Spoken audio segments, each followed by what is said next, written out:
Welcome back to the show, Angie. It's such a you. pleasure to have you here. Thank you. Thank you.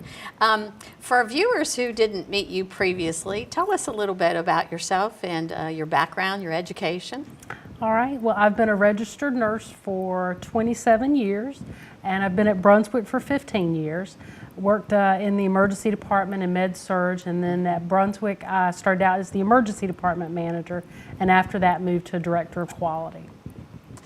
And so that's your role now, Director of Quality. Yes. Tell me about that role and what does that entail? I guess the simplest thing to say is that I'm responsible for helping to make sure that the hospital meets quality standards, whether that's in the form of data that we collect about how we practice, or if it's a regulatory agency that we have to follow their standards. But I'm in charge of all that stuff.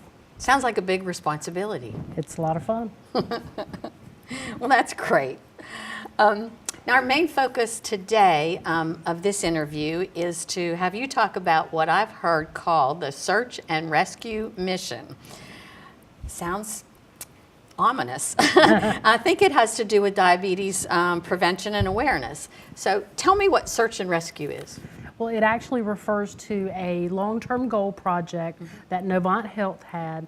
I think we started in 2010, and the goal was to search out patients who had diabetes but didn't know it, and to rescue them. So that's in essence what it is. It's a search and rescue mission. And so most of these patients didn't know that they had it, is that right? That's correct. So any patient that visits the hospital then is tested for diabetes? What we do is we started a program where, again, any patient that's admitted, we test them for a blood test called hemoglobin A1C. And that's a blood test that tells you what your blood sugar's been, say, over the last 3 months.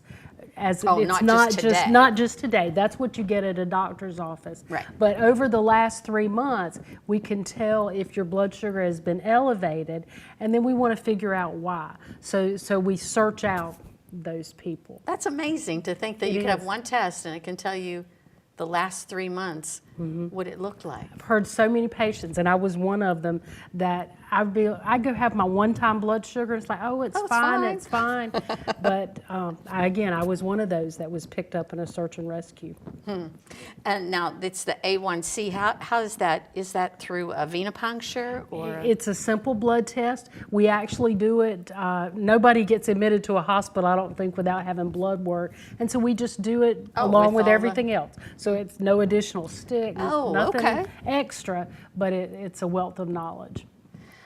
Wow, that's interesting. I just can't get over that. Do you know how many people they've found through this search and rescue program? Well, again, it was a 3-year goal that we continued, but there were right at 4,000 folks within Novant. 100 at Brunswick, right around 100. Wow. But that's a whole lot of people that otherwise would have been walking around not knowing that they had such an important condition. Wow, that's amazing. It is. That's a lot of newfound diabetics. It is. Wow. So how does the team at the hospital help these patients manage their diabetes once they find out? Well, the first thing we want to do, we educate them that it is a screening test. We're not saying that it's the absolute. So we educate them about diet, exercise, things like that. But more importantly, follow-up. We want to make sure that they follow up with their primary care physician. Because there are other things that could cause a blood sugar to be elevated. So you want to look at those things. So that's basically educate and then refer to the physician. Well, it's probably, since these patients didn't know they had diabetes, it comes as kind of a shock. And who would deliver that message in the hospital that they have that elevated A1C? And again, what we do, and it's the attending physician usually. Would that be like the hospitalist? The hospitalist.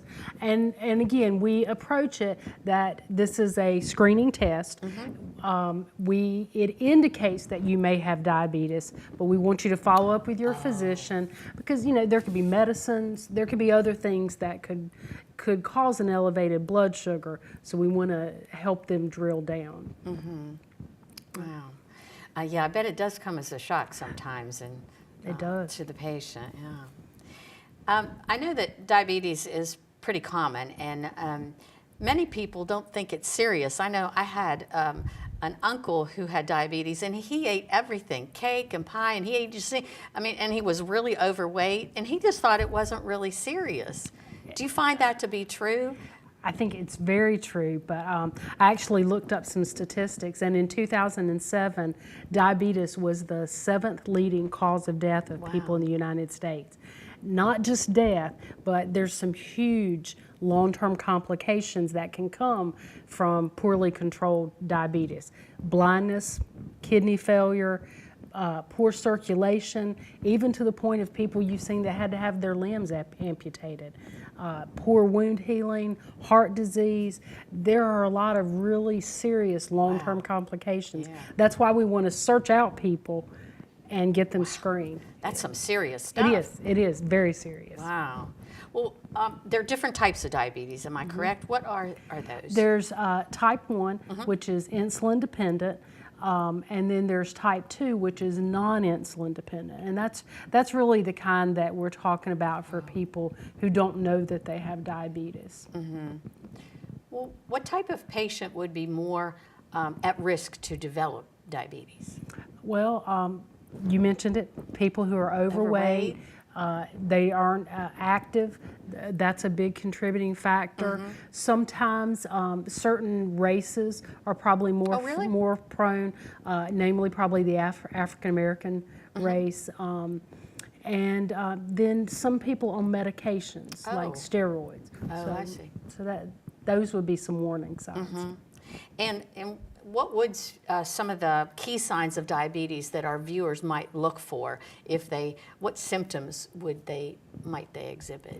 Well, there's actually several, but the ones that are the most common would be an increased thirst, increased urination or going to the bathroom. I remember a lot with blurred vision. A lot of people come and say, I can't see good, and what we find out the problem is their blood sugar. Oh, so that's a serious those probably be some of the biggest ones. Well, do you think that diabetes is a growing problem here in Brunswick County? Absolutely. Really? Right now, there's approximately 10% of the people in Brunswick County are known diabetics. That's not counting all those that haven't been sought out yet. And it's a growing. There's a lot of literature out there about how it's growing. Wow, that's amazing.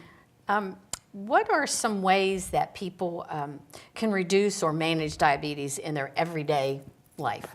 Diet and exercise. It's as simple as that? It's as simple as that. Many, especially those type 2 diabetics, can be controlled through weight loss and a proper diet. It doesn't always lead to medications or insulin. That would be the ones that are non-insulin dependent. That's exactly right. So it's simply diet and exercise. Some oral medications, pills that can help control it if you're at that level. And again, that's why that following up with your doctor is so important, because they can help figure out what you need for your situation. And again, once you identify those folks at the hospital, they're referred to their primary care physicians to do that follow-up. Yes, so that's it's a team effort. Yeah. Well, that's great information, Angie. It's been such a pleasure to have you back today. Is there anything else you would like to add before we close? Just, you don't have to wait till you get in the hospital. You can always go to your doctor and say, I heard about this, and let's check me out. You heard about search and rescue, right? Exactly. There you go. Good. Excellent information, Angie. Thanks so much for being here. I look forward to seeing you again. All right. Thanks.